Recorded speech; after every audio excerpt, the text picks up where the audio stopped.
저는 원래 교회를 개척할 생각이 없었습니다. 그 이유는 2편과 3편을 보시면 되는데, 그 이유 중에 또 하나는 내가 또다시 같은 교회를 또 세울 필요가 있을까라는 생각을 했어요. 그런데 이왕 세워질 교회라면 다른 교회가 필요하겠다. 그럼 어떤 교회일까 생각을 해봤는데, 그때 제 마음에 주셨던 은혜가 뭐냐면, 교회는 본질적으로 생명을 품고 있어야 된다라는 그 사실, 그로부터 출발한다라는 거죠. 여러분 한번 상상해 보실까요? 지금 우리나라에서 여러분 대형 교회 하면 딱 떠오르는 교회가 어느 교회 있을까요? 뭐 순복음교회, 오늘리교회, 또 뭐 꽃동산 교회, 또 큰 교회죠. 우리 노원에서는 여러 뭐 오늘리교회도 있고 사랑의 교회도 있고 분당 우리교회도 있고 또 뭐 할렐루야 교회도 있고 그런 교회들이 있는데, 그런 교회들이 몇십 년 후에 또는 100년 후에 텅 빈 교회가 된다고 하면 어떨까요? 상상할 수 있을까요? 오늘의 교회가 지금은 막 예배가 11부, 12부, 심지어는 토요 예배도 있고 막 이래요. 그런데 그 교회가 20년 후에, 30년 후에, 심지어는 50년 후에 아무도 없는 텅 빈 교회가 된다고 하면 어떤 생각이 들까요? 근데 그게 가능한 일일까라는 생각조차 다 의문이겠죠. 근데 제가 볼 때는 가능한 일이라는 거예요. 그것을 저는 이미 본 적이 있어요. 제가 예전에 선교단체에 있었던 그 단체에서 그 단체의 일로 제가 출장으로 영국을 간 적이 있습니다. 영국에 가서 저한 웨슬리가 설교했던 곳, 또 저한 웨슬리가 기도 모임을 시작했던 그 옥스퍼드에 있는 그 대학교에 있는 조그만 방, 또 여러 이제 청교도 사람들이 화형을 당한 곳, 그런 명소들을 다 보게 됐습니다. 시간이 좀 남아서 그런 거를 보게 되면서 제일 감명 깊었던 게 뭐냐면 1905년에 웨일즈라고 하는 지역에 부흥이 일어나게 했던 모리아라고 하는 교회를 가본 적이 있었습니다. 이 1905년에 탄광촌이었던 이 작은 마을이었었어요. 그 마을에 커다란 부흥의 역사가 일어나요. 그래서 어느 정도냐면 그 당시에 있었던 일을 기록한 것을 보면 이렇게 있어요. 대부흥으로 많은 사람이 옛생활을 청산하고 삶의 변화를 경험했다. 술주정뱅이와 도박사들이 그 악습에서 벗어나고 가정불화가 치유되고 술집이 텅텅 비었다. 그래서 도박사들이 가던 그 도박장, 술주정뱅이 가던 그 술집, 그런 곳이 뭐로 바뀌었을까요? 다 교회로 바뀐 거예요. 그러니까 제가 가봤더니 정말 옛날에 그 교회들이 있던 자리가 굉장히 많아요. 근데 여러분, 그 과거에 커다랐던 그 부흥의 이야기는 이제는 과거의 이야기예요. 제가 그 모리아 교회라는 곳을 딱 가봤더니 몇 명이 남았냐면 10분의 성도가 남았어요. 1905년에 대부흥이 일어나고 그 지역에 있는 모든 탄광촌에 있는 모든 사람들이 다 교회를 다니기 시작해서 교회들이 막 일어나기 시작했어요. 그래서 골목마다 거리마다 교회가 가득했습니다. 심지어는 술집 하는 사람들이 더 이상 장사가 안 되니까 성경책을 팔기 시작했어요. 먹고 살려고. 그 정도로 대부흥이 있었던 곳이었지만 지금은 10명밖에 남지 않았어요. 여러분 너무 놀란 거, 우리 1907년에 우리나라에 무슨 일이 있었죠? 평양 장대현 교회에서 큰 부흥이 있었죠. 근데 그 평양 장대현 교회 큰 부흥의 시작점이 어디냐면 1905년 그 웨일즈의 그 부흥이에요. 그 부흥의 소식을 들은 미국 선교사들이 우리도 한국 가서 이런 부흥 운동을 하자 해서 들어온 게 바로 1907년 대부흥 운동이에요. 그렇게 각지로 전 세계로 퍼져나가겠던 그 부흥의 진원지였던 그 모리아 교회가 지금은 10명밖에 남지 않았고 그 10명도 70살이 다 넘었어요. 한 분 한 분 돌아가시기 시작하는 거예요. 제가 간 날에도 안타깝게 한 분이 또 돌아가셨어요. 근데 그 교회에 한국인 선교사 가정이 그 교회를 출석하기 시작했어요. 선교사 가정이 2명이고 자녀가 3명이에요. 그러니까 5명이 간 거예요. 그러니까 이 성도들이 뭐라고 하냐면 하나님이 드디어 우리 교회에 큰 부흥을 주셨다고. 10명밖에 안 모이던 교회에 5명이나 갑자기 온 거예요. 그것도 그 할아버지가 그랬다는 거예요. 오죽했으면 하나님이 저 먼 아시아에서까지 사람들을 데려다가 여기에다가 데려다 놓으셨을까? 그런 일이 있었다는 거예요. 그래서 제가 물어봤어요. 아니, 웨슬리가 있었고 성공의 나라인 이 영국에서 왜 이렇게 사람들이 교회를 등한시할까요? 그리고 왜 교회를 출석하지 않을까 했더니 한 선교사님 이렇게 얘기했어요. 영국 젊은이들에게 교회는 무덤입니다. 이렇게 얘기를 하는 거예요. 그래서 무슨 뜻입니까? 했더니 저한테 여기 이렇게 보세요. 그러면 여러분 나중에 이제 인터넷으로 찾아보면 영국 교회 이렇게 딱 찾아보면 영국에는 교회에는 앞마당이나 뒷마당이 꼭 뭐가 있냐면 무덤이 있어요. 무덤이 있고 거기 묘비명이 있는 거예요. 딱 돌아가신 사람들이 몇 년 며칠 태어나서 언제 죽음 그리고 성도 세인트 이렇게 해놔가지고 다 써놨어요. 근데 문제는 그 묘지를 치울 수가 없대요. 건드릴 수가 없대요. 왜냐하면 유가족들도 너무 싫어하고 또 법적으로 또 이게 이장이 쉽지 않다는 거예요. 왜냐하면 문화재니까. 그래서 만약에 교회에 보수를 한다 그러면 그 깨진 벽돌이랑 똑같은 벽돌을 찾아내야 된대요. 그래서 그걸 끼워내야 되는 거죠. 그러니까 이 묘지도 건들면 안 되는 거예요. 그래서 실제로 영국 젊은이들한테 물어보면 교회 하면 떠오르는 이미지가 뭡니까? 했더니 이렇게 죽음, 과거, 고루함, 유령. 그러니까 영국 젊은이들의 교회라고 하는 것은 죽음의 장소이고 과거에 있었던 사람들이 있던 곳이고 고루한 곳이고 유령이 있는 곳. 그래서 살아있는 신앙 공동체가 아니라 죽은 망자들을 위한 공간이라는 거예요. 그래서 한국인 목회자이지만 실제로 지금도 영국 교회 단임 목사로 간 목사님이 있거든요. 그러니까 그분하고도 얘기를 했는데 그분도 너무 답답한 거예요. 저 무덤 좀 치우고 거기를 좀 잘 반듯하게 좀 만들고 주차장을 만들든 아니면 거기 뭐 농구대를 설치해서 젊은이들이 와서 좀 이렇게 액티비티하게 좀 움직였으면 좋겠는데 건들면 안 되는 거예요. 저도 그 교회를 가봤더니 딱 들어가는 순간 무슨 냄새가 나냐면 여러분 그 냄새 아시나요? 오래된 카펫에서 나는 그 뭔가 쾌쾌한 냄새 같은 게 있어요. 영국 사람들은 또 바닥에 다 카펫을 깔아놨어요. 그러니까 그런 카펫 냄새랑 그 아주 오래된 의자 냄새 이런 게 딱 있다 보니까 젊은이들이 볼 때는 좋아하는 곳이 아니라는 거예요. 제가 영국에서 그런 이야기를 들으면서 제 마음속에 든 생각이 뭐냐면 누가 알겠는가라는 거예요. 온누리교회, 명성교회, 분당우리교회, 할렐루야교회, 세문안교회 등등 지금은 쟁쟁하지만 이후의 세대에서는 외면당하는 교회가 될 수 있지 않겠냐라는 거예요. 여러분 어쩌다가 교회가 이렇게 외면당하는 곳이 되었을까라는 거죠. 저는 생각해 봤는데 가장 큰 첫 번째 원인은 뭐냐면 이제 사람들은 더 이상 종교에 관심이 없어요.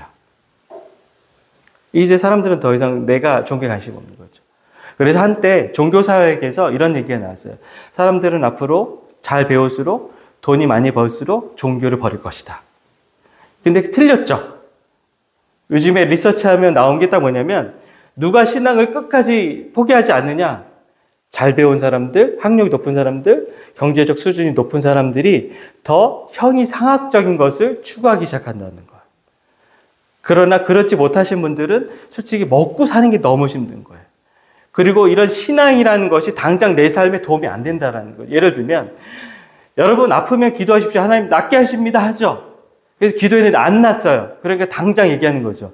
아무 의미가 없잖아. 이게 내 삶에 아무 효력이 없잖아. 그러니까 포기한다라는 거예요. 그런데 이 형이상학적인 것을 생각할 수 있는 사람들은 그걸 더 다양하게 생각하는 거예요. 그리고 두 번째는 뭐냐면 이제 사람들은 종교를 원하는 것이 아니라 영성을 원해요. 사람들은 종교 단체나 이런 데 가는 게 아니라 영성을 원해요. 여러분 템플스테이 불교에서 했죠. 템플스테이 해가지고 부자가 많이 늘었을까요? 안 늘었을까요? 이건 공식적으로 불교에서도 나왔어요. 한 명도 안 늘었다고 합니다. 예. 템플스테이를 했는데 불자가 는 게 아니라 뭐로 왔냐면 그냥 잠시 쉼, 잠시 어떤 명상, 호흡법 이거를 배우러 왔지 내가 불교를 배우러 오는 건 아니다라는 거예요. 여러분 천주교도 피정하죠. 천주교도 피정하지만 일반인도 참여해요. 그렇다고 내가 천주교에 다니려고 가는 건 아니에요. 하나의 명상 호흡법이라든가 요가 학원을 가듯이 가는 거라는 거예요. 그런 차원에서 기독교는 어떻게 하죠? 자꾸 오라고 하잖아요. 수요일 왜 와라, 금요일 왜 와라, 새벽 예배 와라, 뭐 하라. 그러니까 이게 싫다. 그러니까 나는 교회 안 가겠다라는 거예요. 이게 두 번째 이유예요. 근데 마지막으로 가장 큰 이유는 뭐냐면 1번, 2번과 비슷한 건데 우리 현대인들이 추구하는 것은 우리가 갖고 있는 가장 인생의 키워드는 무엇일까요? 여러분의 인생의 키워드는 뭘까요? 여러분, 왜 사십니까? 라고 했을 때 거기에 대한 나의 답변, 나의 키워드, 나는 이것 때문에 살아 라고 하는 게 있으신가요? 근데 많은 사람들이 이건 동양이나 서양이나 상관없어요. 요즘은 뭐 글로벌 스탠다드 시대니까 요즘에는 뭐냐면 모든 사람들의 공통된 자기 인생의 키워드는 행복이에요. 내가 행복할 수 있다면. 여러분, 내가 돈을 버는 이유는 뭘까요? 행복하려고. 내가 맛집을 찾아가는 이유는 뭘까요? 행복하려고. 내가 행복하려고. 그런데 이 행복을 추구하다 보니 무슨 문제가 생겼냐면 조금이라도 나의 행복을 방해한다면 나는 그것을 거부할 거야. 라는 거예요. 근데 이게 어디까지 갔냐면 이전의 시대라고 하면 아마 여기 계신 분들인데, 예, 소위 이제 60세대 또는 70세대까지는 행복이 인생의 키워드가 아니었습니다. 뭐냐면 의무였었어요. 내가 엄마로서, 아버지로서 희생하는 것, 그게 내 의무예요. 거기서 내가 기쁨을 누렸어요. 내가 의무적인 행동을 함으로써 내가 내 자식이, 나는 못 먹어도, 나는 아주 5,000원짜리 허름한 잠바, 뭐 나이키도 아닌 나이스 이런 거 입어도, 짝퉁 잠바를 입어도 내 자식만큼은 잘 먹이고 잘 입히고 싶어요. 그게 내 의무예요. 거기서 나는 기쁨을 누려요. 나는 한 번도 해외여행 못 갔어도 돼. 그러나 내 자식만큼은 남들만큼 가봤으면 좋겠어. 그래서 나는 못 가도 자식을 막 보내요. 그게 내 의무예요. 그리고 자식이 갔다 사진 보여주잖아요. 그게 기뻤어요. 근데 요즘에 뭐냐면 안 기뻐요. 나는 뭐야? 내가 이렇게 할 이유가 뭐가 있어? 너는 그렇게 다녀오는데 난 한 번도 가지 못해. 그러면서 자기 인생에 깊은 회의감과 상실감에 빠지기 시작하고, 회의감과 상실감의 끝자락이 뭐죠? 허무주의에 빠지는 거예요. 그 허무주의에서 한 번 더 넘어가면 뭐죠? 결국 소비주의로 가요. 그래서 소비주의가 또 끌어들이는 마력이 뭐죠? 결국은 쾌락으로 가는 거예요. 인생 뭐 있어? 오늘 내가 즐기면 되지. 쟤네들도 지 인생 자기가 즐길 거야. 이제 내 인생 즐길 거야 하면서 나의 행복을 막 추구하다 보니까 문제는 교회는 나의 행복에 대해서 과연 보장해줘? 라는 거죠. 그 생각해 보니까 영국 애들도 그렇고 미국 애들도 그렇고 우리나라도 그렇고 특히 여러분 교회달마다 청년들이 안 오잖아요. 이유는 뭐냐면 교회 가면 행복하지 않으니까. 교회 가면 행복하기보다는 막 뭔가 힘드니까. 여러분 교회에서 통용되는 말이 하나 있죠. 회의하다가 회의에 빠진다. 교회 가보십시오. 저도 예전에 제법 규모 있는 교회에 부목사 할 때 보면 회의, 시간 단위로 회의가 있잖아요. 남전도 회의, 여전도 회의, 뭐 성가대 회의. 그때마다 제가 또 부목사니까 담당이잖아요. 가서 기도하고, 회의 주관하고, 끝나고 나면 또 성가대 회의. 뭐, 근데 회의가 아주 중요한 게 아니에요. 뭐냐면, 몇 월 며칠 날 야외를 어디로 갈 거냐. 이런 거예요. 그냥 아무 데나 가면 돼요. 근데 누구는 산으로 가자, 누구는 강으로 가자. 여기서 또 뭐가 나와요? 자기 이기심의 충돌이 또 나와요. 거기서 서로 정말 복음하고 상관없는 것 때문에 서로 아우기 다투며 싸우고 막 날 무시했느니 안 했느니. 제가 지금도 기억나는데 주방에서 큰 전쟁이 한번 일어났었어요. 설거지 하다가 어떤 분한테 퐁퐁이 탁 튀었어요. 근데 그분이 갑자기 이걸 탁 치더니 해보자는 거지. 해보자는 거지. 이게 뭘까요? 이미 오래전부터 말하자니 쫓아나고 말하지 않자니 쌓이는 문제들이 축적되어 있던 게 있는데 언젠가 한번 계기가 만들어지면 터질 거야 이런 것 때문에 권이 딱 터진 거죠. 여러분 교회는 그런 것일까요? 그것을 우리 다음 세대들이 보면서 무슨 생각을 할까요? 굳이 사는 것 자체가 너무 힘든데 내가 교회에 와서 또 이런 힘든 것을 봐야 될까라는 거예요. 그러니까 안 오는 거죠. 성도들도 안 오는 거죠. 그런데 여러분, 사람들이 교회를 떠나는 것, 떠나지 않는 것, 이런 모든 이유는 결국 한 가지로 요약될 수 있어요. 뭘까요? 교회가 가지어야 될 생명력을 상실해버린 거예요. 여러분, 생명력을 상실해버렸다라는 것은 무엇일까요? 저는 성경 66권 31,279절 중에 가장 제가 좋아하는 말씀이 있어요. 창세기 2장. 하나님이 생기를 불어넣으시니 뭐가 됐다고요? 생명이 된지라. 저는 그게 복음이라 생각을 해요. 여러분, 불교도 그렇고 이슬람도 그렇고 뭐 유교도 그렇고 세상의 힌두교도 그렇고 모든 종교를 보면 너무 재밌는 건 모든 건 인간이 신에게 가려고 하거나 신을 만나려고 하거나 신을 찾으려고 애를 써요. 근데 유난히 이 복음은 하나님이 먼저 와서 자신의 숨결을 불어넣어요. 그게 너무 놀라운 건 뭐냐면 여러분, 왜 하나님이 여러분에게 생기를 불어넣으셨을까요? 그거는 너무 놀라운 사실은 너와 나는 서로 생명을 나눠 가진 자야라는 거예요. 여러분이 지금 숨 쉰다는 건 너무 놀라운 복음이에요. 뭐냐면 저는 이런 생각을 했으면 좋겠어요. 내가 숨 한번 들숨과 날숨을 할 때마다 내가 지금 하나님의 생명이 나에게 들어오고 나가고 있어. 라고 하는 거죠. 그래서 제가 늘 다른 분에도 얘기했지만 여러분, 피투성이가 된지언정 절대로 죽지 마십시오. 절대로 인생 포기하지 마십시오. 왜냐하면 여러분의 숨은 여러분의 것이 아니라 하나님이 여러분에게 불어넣어 주신 건데 여러분이 그 숨을 포기해버리면 하나님의 숨도 포기해버리는 겁니다. 그럼 하나님이 절망하시는 거예요. 내가 너 살리려고 내 숨을 불어넣었고 내가 너 살리려고 심지어는 내가 십자가에서 죽어서 다시 살아나서 그 생명을 너에게 불어넣었는데 죽어오면 안 되지. 라는 게 복음이에요. 그것이 바로 생명이에요. 하나님과 나 사이는 지금도 끊임없이 생명을 주고받고 있는 관계라는 거예요. 여러분 아침에 눈 뜰 때마다 이렇게 하세요. 하나님 감사합니다. 오늘도 저에게 생기를 불어넣어 주셔서 너무 감사합니다. 주님께서 불어넣으신 그 생기를 가지고 오늘도 한번 살아보겠습니다. 하고 저녁에 이렇게 기도해요. 하나님 살아보려고 했는데 쉽지 않았어요. 만만치 않았어요. 그럼에도 불구하고 제 숨이 끊어지지 않도록 계속 생기를 불어넣으셔서 감사합니다.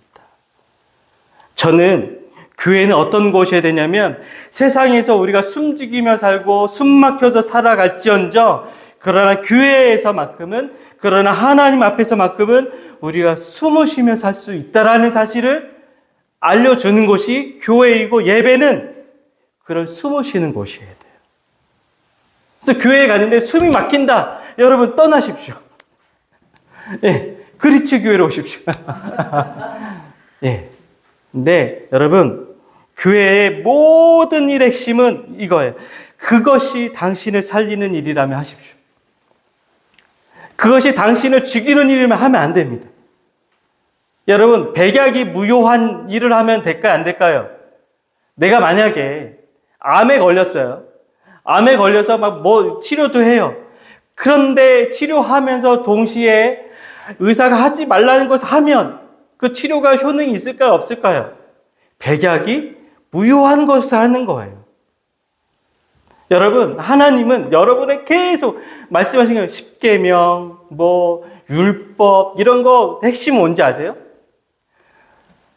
스스로 죽을 일을 하지 마라는 거예요. 그것이 너를 살리는 일이라면 해. 그러나 그것을 만약에 결과적으로 너가 죽는 일이라면 하면 안 되는 거야. 라는 거예요. 여러분, 저는 왜 설교할까요? 여러분이 생각할 때 저는 왜 설교할까요? 제가 지난 일주일 내내 저의 설교를 들으면서 나라면 이 교회 안 오겠다. 왜 이렇게 발음이 부정확하지? 왜 뭔가 말이 씹히지? 막 이런 생각이 막 들었어요. 그럼에도 불구하고 제가 설교하는 이유는 딱 하나예요.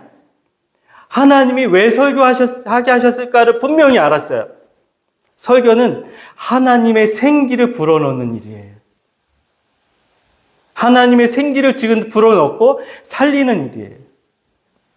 여러분 이렇게 하면 잘 될 것입니다. 이렇게 하면 복 받을 것입니다. 해서 기분을 들뜨게 하는 것이 아니라 여러분의 영혼을 부추겨 세워주는 거예요. 괜찮다고. 다시 일어날 수 있다고. 다시 걸어갈 수 있다고. 우리 찬양했잖아요. 빈들에 섰을 때, 아무것도 보이지 않을 때, 그때가 바로 하나님이 일하실 때라는 사실을 우리 찬양했잖아요. 그 사실을 내가 받아들이면 어떨까요? 내가 다시 살아나는 거예요. 그게 바로 예배고, 그게 바로 설교라는 거예요. 여러분, 서국 교회가 왜 점점 줄어들었을까요? 그것은 너무 조직이 비대해진 거예요. 너무 형식이 강화된 거예요. 여러분, 형식 없는 의미 없고 의미 없는 형식 없다는 말이 있잖아요. 너무 형식을 추구하면 의미가 사라져버려요. 근데 너무 의미를 추구해버리면 형식이 또 사라지는 거예요. 근데 서구교회는 너무 형식이 돼버린 거예요. 근데 미국은 어떻죠? 너무 의미를 추구하다 보니까 이거는 스탠다드 코미디 쇼인지 아닌지도 모르겠는 거예요.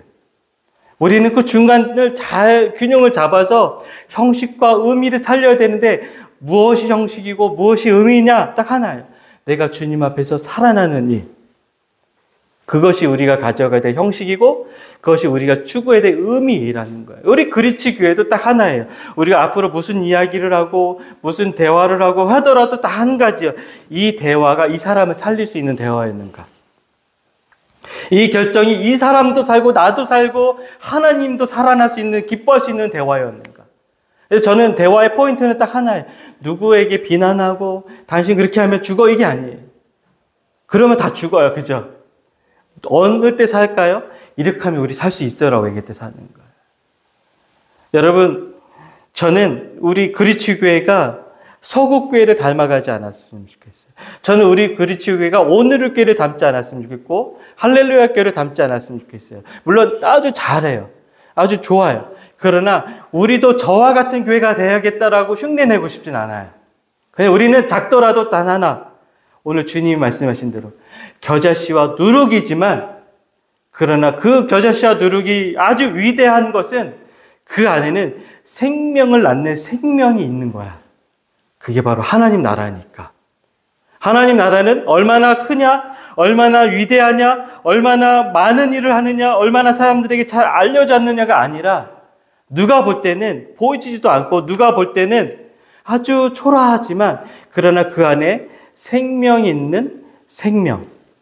그렇다면 그것이 바로 하나님 나라라는 거죠. 여러분, 이 땅에 오신 가장 최초의 겨자씨, 가장 최초의 누룩은 누구이셨을까요? 예수님이셨어요. 예수님이 이 땅에 오신 가장 최초의 겨자씨고 가장 최초의 누룩이셨어요. 그래서 오죽하면 사람들이 이런 얘기 하잖아요. 예수님을 나중에 천국에 가서 보면 당신이 정말 예수님 맞아요? 라고 물을 정도로 볼품없고 아무것도 우리가 뭔가 이렇게 존경할 만한 외모도 아니다라는 거예요. 이사야의 말씀 나오잖아요.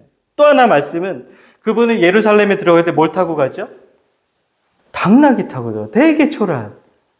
되게 초라한 당나귀 타고 들어가잖아요.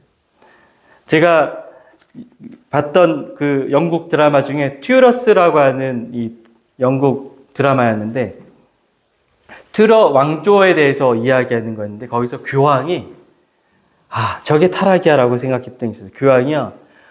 이제 왕궁을 들어갈 때 뭘 타고 들어가냐면 당나귀를 타고 들어가요. 자기가 이제 예수님이 당나귀 탔으니까. 근데 뒤에 호위병들은 막 말을 타고 딱 따라와요. 근데 교황은 딱 자기는 당나귀 타고 들었는데 교황 여기 손에는 뭐가 있을까요? 금반지. 신발은 뭘까요? 비단으로 만든 빨간색 신발. 원래 교황은 빨간색을 입거든요. 그거 딱 너무 치장 딱 하고 나서요. 오렌지를 반을 까서요. 오렌지를 코를 막고 들어가요. 주변에 거지들이 와요. 구걸하러. 그러니까 그 냄새가 싫으니까 오렌지를 맡아가면서 교황이 이렇게 들어가요. 여러분, 나귀를 탔다고 해서 예수님 되는 건 아니에요. 그 교황에게는 생명력이 없어요. 그거야말로 죽은 교회의 상징이에요. 그거야말로 서구 교회의 상징이었었어요. 여러분, 진짜 생명력은 무엇인지 아시나요? 내가 누군가를 살려내는 능력이 있는 거예요. 제가 여러분 이 말씀 한번 읽어드릴게요. 고린도서 6장 4절에서 10절의 말씀인데 한번 잘 읽어보십시오. 여러분이 나는 과연 이런 사람인가 아닌가? 우리는 무슨 일에서나 하나님의 일꾼답게 처신합니다. 우리는 끝까지 참았습니다. 환난과 궁핍과 공경과 매맞음과 옥에 갇힘과 난동과 수고와 잠을 자지 못함과 굶주림을 겪었습니다. 또 우리는 순결과 지식과 인내와 친절과 성령의 감화 거짓 없는 사랑과 진리의 말씀과 하나님의 능력으로 이 모든 일을 해왔습니다. 그래서 우리는 수치를 당하거나 비난을 받거나 칭찬을 받거나 우리는 상관하지 않습니다. 이름 없는 사람 같으나 유명하고 죽은 사람 같으나 보십시오. 살아있는 사람들입니다. 징벌을 받는 사람과 같으나 죽임을 당하는 데까지 이르지 않았고 근심하는 사람 같으나 항상 기뻐하고 가난한 사람 같으나 많은 사람을 부유하게 하고 아무것도 가지지 않는 사람과 같으나 모든 가진 사람들이 바로 우리들입니다. 이게 바로 그리스도인이에요. 우리가 신앙생활 1년, 2년, 3년, 4년 계속하면서 여러분들이 고린도후서 6장 4절에서 10절을 계속 묵상하셨으면 좋겠어요. 우리의 신앙의 표준이었으면 좋겠어요. 그래, 내가 이런 사람이 돼야지. 이 얼마나 자유로운 사람인가요? 여러분, 진짜 자유로운 사람은 어떤 사람이죠? 내가 누군가가 나에게 조금 뭐라고 했다고 해서 셀쭉해진 사람인가요? 아니에요. 그거는 감사하게 내가 받아들이면 돼요. 그래요, 내가 고치겠습니다 하면 돼요. 근데 그거를 자아가 낮은 사람은 어떻게 하죠? 그거를 삐딱하게 받아들이죠. 저 사람 나 싫어하는 게 틀림없어. 너도 한번 걸려봐. 나도 너 꼭 똑같이 갚아줄 거야. 이거는 낮은 자존감이에요. 근데 진짜 자유로운 사람은 뭔지 아세요? 누가 나를 비난하면 감사합니다. 내가 그거를 잘 받아들여서 고치겠습니다. 근데 고쳐도 안 되는 건 이해해 주세요라고 하는 거고 넘어가는 거예요. 누가 나에게 칭찬해 주면 막 그것 때문에 막 하늘에 뜬 구름이 되는 게 아니죠. 너무 감사합니다. 알아주시니 고맙습니다. 그런데 그러지 않을 때도 있다는 걸 또 아는 거예요. 이게 이게 정말 자유로운 사람이라는 거예요. 여러분, 그리스도인이 된다는 것은 다른 게 아니라 정말 진리가 너희를 자유케 하리라는 그 말씀대로 자유로운 사람이고, 그 자유로운 사람의 핵심은 뭐냐면 그가 가는 모든 곳마다 사람들이 살아나는 일이 일어나요. 사람들이 막 살아나고 사람들이 기쁨의 존재로 살기 시작하는 거예요. 이런 사람들이 되는 것이 바로 복음이고 바로 생명을 내가 받을 때라는 거죠. 우리가 기독교 신앙을 믿는다는 것은 여러분 결코 종교를 선택하는 것이 아니에요. 복음 안에서 자유를 경험하는 거고, 무엇보다도 내 안에 복음의 생명이 내 안에서 자라고 있는 거예요. 여러분 마음에 예수님께서 여러분에게 심어주신 겨자씨가 있어요. 누룩이 있어요. 근데 잘 보십시오. 여러분 마음에 있는 그 겨자씨와 누룩이 지금 잘 자라고 있는지, 아니면 점점 시들어져 가고, 아니야, 나에게는 애당초 복음의 생명의 씨앗이 없었던 것 같아 라고 하는 회의감에 빠져들고 있는 것은 아닌지. 근데 여러분, 너무 놀라운 사실은 우리 주님은 여러분 마음속에 그 생명의 씨앗을 계속 뿌리시는 분이에요. 계속 뿌려주시는 분이에요. 그래서 여러분이 해야 할 일은 딱 한 가지예요. 주님, 내 안에 그 생명력이 오늘 내 삶에서 드러나게 하여 주시옵소서. 오늘 드러나게 하옵소서. 그 생명이 나를 살리게 하옵소서. 그 생명 때문에 내가 살아가고 있음을 잊지 않게 하옵소서. 그렇기 때문에 여러분, 우리 예수님은 결코 깨달음을 주시는 스승님이 아니에요. 그리고 예수님은 더 나은 삶을 사는 법, 행복을 누리는 법을 가르쳐 주신 적이 한 번도 없어요. 여러분, 예수님에게서 만약 여러분이 더 나은 삶을 사는 법이라든가 행복을 누리는 법을 찾으려고 한다면 차라리 그 불교로 가시는 게 더 빨라요. 예. 불교는 너무 정답이 분명해요. 무념, 무상. 상을 짓지 말라고 얘기해요. 상은 뭐죠? 이것이 좋다, 이것이 나쁘다, 이것이 크다, 이것이 작다, 이런 상을 짓지 말라는 거예요. 여러분, 이 컵이 작은가요, 큰가요? 작을까요, 클까요? 작지도 않고 크지도 않아요. 작다고 하는 순간 이거보다 더 작은 컵이 나타나면 이건 커버리니까 이게 상을 짓는 거예요. 이 사람이 좋은 사람일까요? 이 사람이 좋은 사람일까요? 이 사람이 나쁜 사람일까요? 이 사람이 나쁜 사람? 그런 상을 짓지 마세요라고 하니까 뭐예요? 그러니까 불교에 좀 심취하면 어디로 가냐면 허무주의에 빠져요. 그래서 헛되고 해서 그래서 나중에 뭐로 가죠? 공으로 빠지는 거예요. 그런데 여러분, 우리는 더 나은 삶을 사는 법, 행복을 누리는 법이 아니라 우리 예수를 통해서 우리에게서 사라지지 않는 그 생명을 받는 법, 그리고 생명 안에서 내가 살아가는 법, 그리고 생명을 누군가에게 나눠주는 것, 그것을 우리는 알아가는 게 기독교 신앙이고 기독교 복음이라는 거예요. 여러분, 제가 앞부분에서 1905년 웨일즈 부흥에 대해서 이야기 드렸는데, 그 부흥을 일으켰던 청년이 몇 살이었냐면 26살 신학생이었어요. 에반 로버츠라고 하는 신학생이요. 어느 날 이렇게 가다가 보니까 술 취한 사람들 봤어요. 술에 취해서 비틀거리고 도박장에 가서 도박하고 막 사람들과 다투는 모습을 보면서 이 사람이 하나님 앞에 이렇게 기도했대요. 하나님, 이 모든 것은 교회의 실패입니다. 솔직히 제가 거기서 무릎을 탁 쳤었어요. 여러분, 지나가면서 술 취해서 막 땡깡 부리는 분, 막 노숙하시는 분, 이런 거 보면 어떤 생각이 드시나요? 아, 어쩌다가 저렇게. 그래서 제가 두 번째 설교에서 말씀드렸잖아요. 예화에. 아이랑 엄마가 횡단보도에 있었는데, 아이한테 엄마가 이렇게 얘기했다고 그러죠. 너 공부 열심히 해라. 안 그러면 저 아저씨처럼 된다. 그게 요즘 교육관이에요. 근데 여러분, 이 에반 로버츠라고 하는 26살의 청년은 저렇게 술 취하고 누군가가 싸우고 막 술집에 가서 흥청망청하고 우리 식으로 하면 노래방에서 막 흔들고 이런 모든 모습을 뭐라고 이 사람은 깨달았냐면 주님, 이것은 교회의 실패였습니다. 라는 거예요. 탄광에서 일하는 사람들, 심한 노동을 하는 사람들, 술과 도박에 취하는 것을 당연한 일로 여기고 대수롭지 않게 여길 수도 있지만, 근데 에반 로버츠라고 하는 26살의 청년은 그런 모든 것들이 결국 교회가 살아있지 못함에서 오는 실패의 현상들이라고 봤다라는 거예요. 그래서 이 에반 로버츠가 기도했던 건 뭐냐면, 주님, 교회의 실패를 우리가 이겨낼 수 있도록 도와주시옵소서. 그래서 저 사람 한 사람 한 사람이 다시 주님의 생명을 이어받게 하여 주옵소서라고 기도하기 시작했다는 거예요. 저도 이 중계 하이츠 여기 상가잖아요. 여기 501호인데 저희 이렇게 이따 예배 끝나면 블라인드를 올리지만 여기 401동, 301동 여기 보여요. 그때마다 항상 기도하는 게 있어요. 주님, 기도하오니 저기 있는 사람들이 교회에 오지 않는 건 우리 그리치 교회의 실패입니다. 물론 많은 교회를 가면 좋지만 한동 다 모르지만 기도해요. 주님, 저분들이 인생의 허무함 속에 헛된 것을 추구하다가 끝내버린 인생이 아니라 정말 복음 때문에 가난해도 즐겁고 누가 나를 비난한다고 해도 괜찮고 누가 나를 칭찬한다 해도 고맙고 누가 나에게 뭐라 해도 그러나 내 안에 있는 그 생명력이 나를 살아 움직이게 한다고 그 기쁨을 누리게 하는 그 시간을 경험할 수 있게 하여 주시옵소서. 그래서 제가 지난주에도 기도했잖아요. 말씀드렸잖아요. 이렇게 다니면서 모든 교회들을 볼 때마다 늘 기도하는 게 주님, 저 교회가 살아나게 하여 주시옵소서. 주님, 저 작은 교회들, 저 큰 교회들이 정말 복음의 교회로 다 살아나게 하여 주시옵소서. 그리고 정말 하나님 나라의 생명이 무엇인지를 온 세상이 알게 하여 주시옵소서.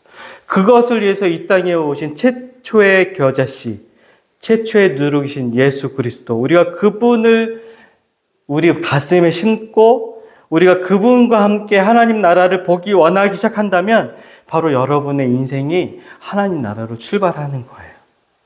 여러분 사업장에서든 길을 다니시든 버스에 타셔도 여러분이 그냥 타시는 게 아닙니다. 전 너무 놀라운 건 여러분 그 찬양 아십니까?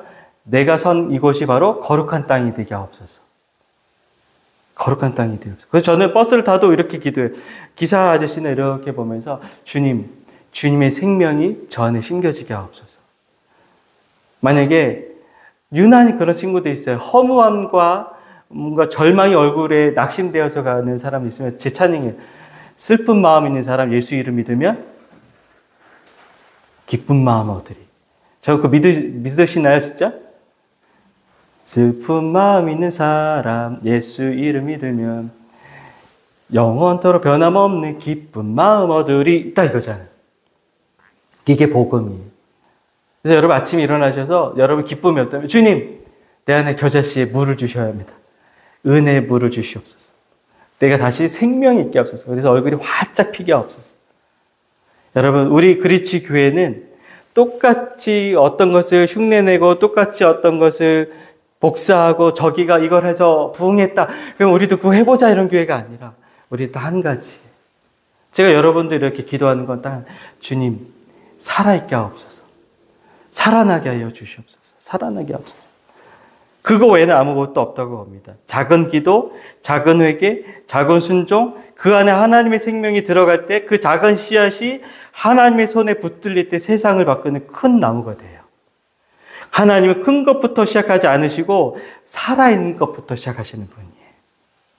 바로 우리의 신앙, 우리의 교회, 여러분의 삶이 되시기를 빕니다. 기도하겠습니다. 좋으신 하나님 아버지, 이 시간에 우리가 주님께서 우리에게 주신 그 생명의 은혜가 무엇인지를 같이 나누기로 하고 또 나눴습니다. 하나님, 이 땅에 최초로 오신 겨자씨, 이 땅에 최초로 오신 그 누룩이신 예수 그리스도가 우리의 영혼에 심겨졌음을 잊지 않게 하여 주시고, 우리의 영혼에 심겨진 그 예수의 겨자씨와 예수의 누룩이 날마다 내 삶에서 발효되게 하시고 내 삶에서 일어나게 하여 주셔서 내 삶의 모든 온통 주의가 그 생명으로 넘쳐나게 하여 주시옵소서. 예수님 이름으로 기도합니다. 아멘.